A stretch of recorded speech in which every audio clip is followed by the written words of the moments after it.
All right. So first question is, how do you respond when you realize you're wrong?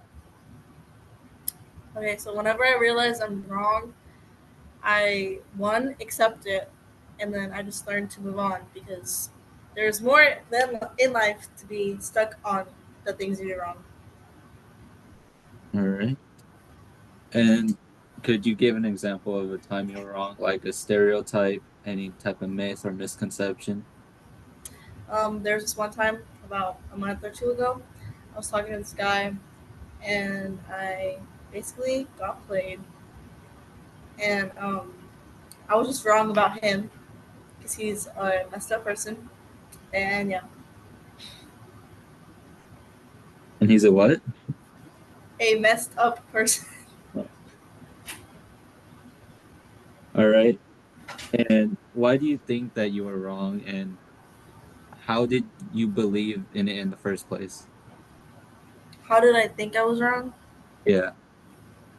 Um, well, I went to this quince and he was there with the girl.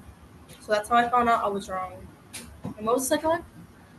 Uh, why did you believe in, like, the whole situation? I believed it in the first place because the whole time we were talking, he would want to do all this stuff with me, or I'd see him at the gym and we'd be talking for a long time. Or he'd say, I don't know, he'd just say all this stuff that he didn't really mean. All right.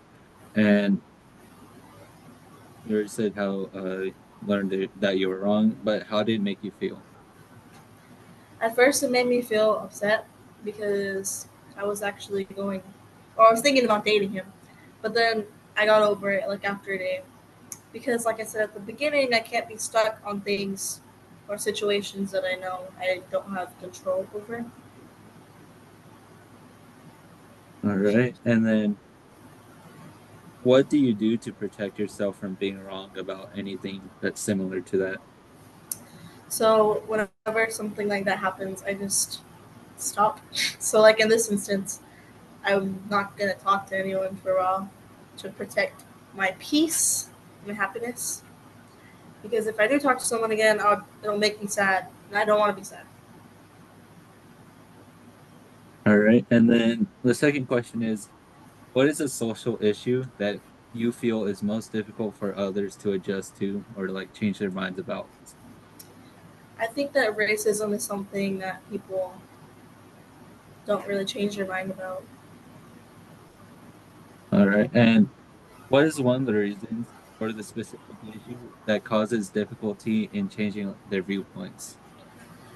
I think most of it has to do with people being raised in like small towns or something where there's only really one race and they're not exposed to the fact that there's many other races in the world we live in. So I think that's the root of it all. Yeah. All right. And what do you think could be done to help others better understand racism, if anything at all? I think it's an easy fix. All you really have to do, in my opinion, is just ensure that parents or grandparents or whoever are exposing their kids to the fact that there is other races in this world and it's not just what they think it is or it's not just themselves and there's other people. They need to be mindful of the fact of that and they need to teach them to be nice to the other people. Okay. Well, thank you for your time. And that's all. Okay.